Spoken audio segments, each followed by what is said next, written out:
Pues después de no querer correr y vérmela a mi ritmo, ya he terminado de ver la primera temporada de Vikings Valhalla, la serie secuela de Vikings. Así que ya he podido formarme una opinión sobre cómo es, si es buena, si es digna sucesora de Vikings y, lo más importante, paganos, si tiene futuro y por lo tanto si creo que seguiremos viendo cómo avanza este universo creado por Michael Herz a largo plazo. No me enrollo más, dentro vídeo. Lo primero que dejaré claro es que sí, en efecto, Vikings Valhalla me ha gustado y creo que es una buena serie, y que promete. Pero esto no quiere decir que no haya cosas criticables, y tanto que las hay. Y es más, también creo que hay elementos que ponen en peligro su éxito en un futuro y por lo tanto su viabilidad. Pero vayamos por partes. Vikings Valhalla presenta una trama interesante que, como todos sabéis, se sitúa 100 años después de los sucesos de Vikings y que muestra cómo, progresivamente, la sociedad nórdica va abandonando los viejos dioses paganos para convertirse al cristianismo, siendo de las últimas civilizaciones europeas en hacerlo, mientras el trono de Inglaterra y por ende su futuro vuelven a estar en juego. Tanto los personajes principales, Leif, Freydis, Harald y Canuto, como los secundarios, Emma, el Jarl Kore, Olaf, Edmundo, Godwin y compañía, son, a mi entender, personajes interesantes, es decir, están bien desarrollados y la mayoría poseen un carisma que evita que se conviertan en personajes pesados o irrelevantes para la trama. Sin embargo, ya hablaré de esto porque afecta al futuro de la serie, no llegan a la altura de los protagonistas y ya personajes legendarios de Vikings. ¿Y qué decir de los acontecimientos de esta primera temporada? La serie no pudo empezar con más acción cuando vimos a Ethelredo ordenando matar a todos los vikingos que vivían en Inglaterra, y esta acción no se detuvo prácticamente en ningún momento, ni en el final de la serie, cuando el rey Sven Barbapartida llegó por sorpresa a Kattegat con la flota danesa para hacer frente a un Olaf que no pudo ni saborear durante un momento su victoria frente a la Jarl Hakon. Y precisamente esto es lo que lleva a que Vikings Valhalla sea una serie muy dinámica, algo precipitada, a decir verdad, que tiene prisa por mostrarnos acción y que tiene mucho miedo, diría yo, a que nos aburramos o a que las tramas se alarguen demasiado, como tal vez pasó en las últimas temporadas de Vikings. Pero para esta primera temporada esto es algo que funciona y que mantiene la atención del espectador en todo momento, o casi. Ahora bien, y este es uno de los primeros puntos negativos de la serie, hay una distorsión del tiempo bastante heavy. Muchas veces los personajes parece que se teletransporten, o casi, y el final de la temporada peca mucho de eso. En una escena Barbapartida está en Londres y en la siguiente aparece en Kattegat. Se nota bastante que quisieron un final que sorprendiera fuera cual fuera el coste, y este ha sido cargarse todo realismo sobre el tiempo. Por contra, uno de los puntos positivos de la serie es su concordancia con la historia real. Se ciñe bastante más a ella de lo que hizo Vikings, sobre todo en sus últimas temporadas, aunque siguen habiendo cosas en esta que no son ciertas, pero de esto ya hablaremos en otros vídeos más detalladamente. Sí que hay que reconocer, sin embargo, que esta primera temporada sienta unas buenas bases en general para al menos dos grandes acontecimientos históricos que vendrán en el futuro: el descubrimiento de América por parte de Leif y la conquista de Inglaterra por parte de Guillermo el Conquistador. Pero como ya he dicho, paganos, hay cosas que no me terminaron de convencer. Una fue el conflicto interno que viven los vikingos a causa de la religión. No me creo lo que veo, ¿qué queréis que os diga? Por lo que se sabe, sí que es cierto que la cristianización de Escandinavia fue bastante pacífica y que los paganos eran bastante tolerantes con el dios cristiano, llegándolo a adoptar como a uno más.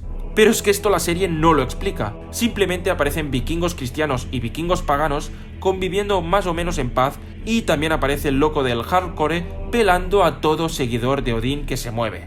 Es decir, por un lado, me faltó ver las razones de los vikingos que se habían convertido al cristianismo, y me molestó que ignorasen que la mayoría de los que se convirtieron en un principio lo hicieron o por interés o simplemente porque lo adoptaban como a uno más, siendo esta una conversión a medias, ya que seguían creyendo en el resto de los dioses y por lo tanto eran politeístas. Pero es que además, desde un punto de vista narrativo, si añades la figura de Kore, no habría estado mal ver también en contraposición a algún pagano bestia que actuara igual pero a favor de la religión ancestral nórdica, alguien como Floki o el mismo Ivar, porque los que aparecen como vikingos más puros, Leif y Freydis, dejan bastante que desear en este aspecto.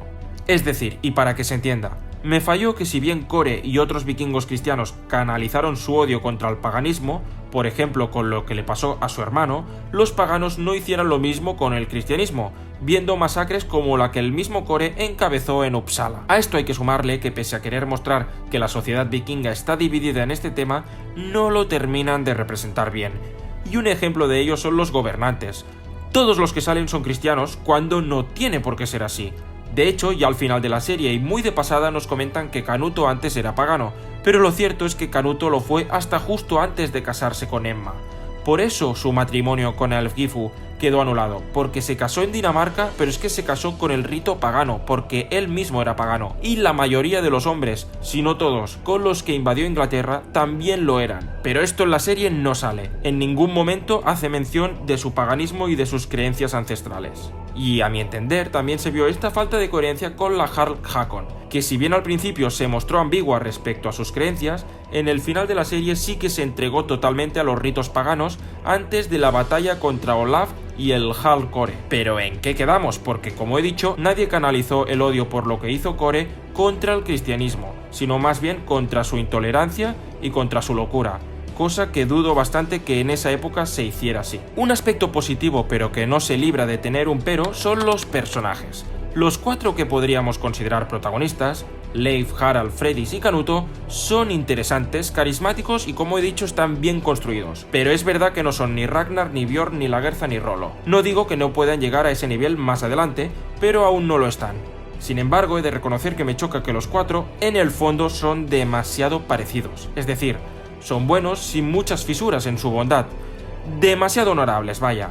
Con los personajes de Vikings la cosa no era así y esa era una de las gracias, ya que los vikingos al fin y al cabo eran piratas. De hecho, el final en el que vemos a un Leif desatado, aunque algo forzado creo yo, puede que dé pie a que en las futuras temporadas veamos una versión más oscura y vengativa de este personaje.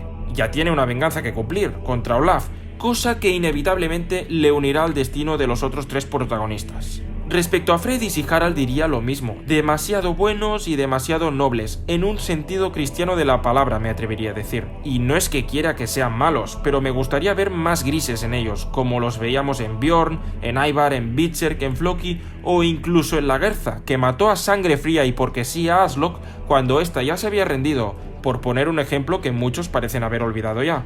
Y sinceramente, paganos, no entendí la desaparición de la serie de Canuto. Se fue a una guerra que ni sucedió y la aparición de su padre, quien en la realidad ya estaba muerto, no aportó nada nuevo a la trama, ya que su hijo habría hecho exactamente lo mismo que él en relación a la pugna entre Emma y Ælfgifu, que por eso se casó con la normanda. Y no me entendáis mal, no es que no me guste el personaje del padre, pero ocupa en la trama la posición de su hijo sin sentido alguno.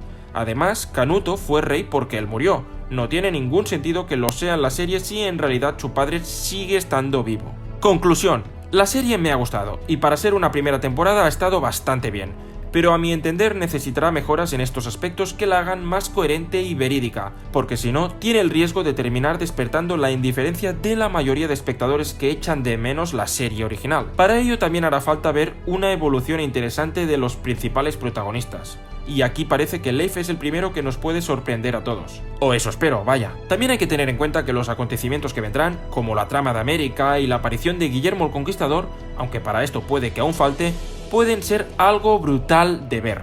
Y aún espero alguna que otra conexión con Vikings más allá de mencionar los nombres de nuestros antiguos héroes. Por poner un ejemplo que no me puedo quitar de la cabeza, ¿cómo harán que cuadre lo de Leif y América con lo que se inventaron sobre Ubbe y Floki?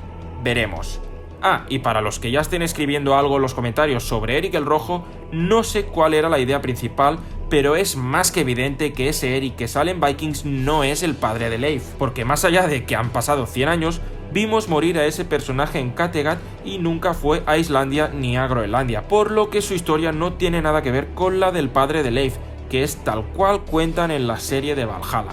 Así que no le deis más vueltas, ese Eric no era nadie y mucho menos el padre de Leif Erikson. Así que nada, esta ha sido un poco mi impresión sobre la serie. Respondiendo a la pregunta de si es digna sucesora de Vikings, creo que aún está por ver, pero que hay muchas posibilidades de que así sea. El tiempo y los guionistas dirán, pero material tienen de sobra para hacer una gran serie que nos haga pasar grandes momentos. y no me quiero hacer pesado, que ya lo habréis visto en mitad del vídeo, pero seguidme en Twitch que pronto quiero traer cositas relacionadas con vikingos, los dioses y todo lo relacionado con el mundo nórdico, pero os necesito ahí. Pronto traeré también más vídeos al canal sobre la serie, así que dadle like, suscribiros y ponedme en los comentarios qué opinión tenéis sobre la serie y de qué os gustaría que hablara en los próximos vídeos. Y, como siempre, muchas gracias por el apoyo. Se despide el Jedi Gris.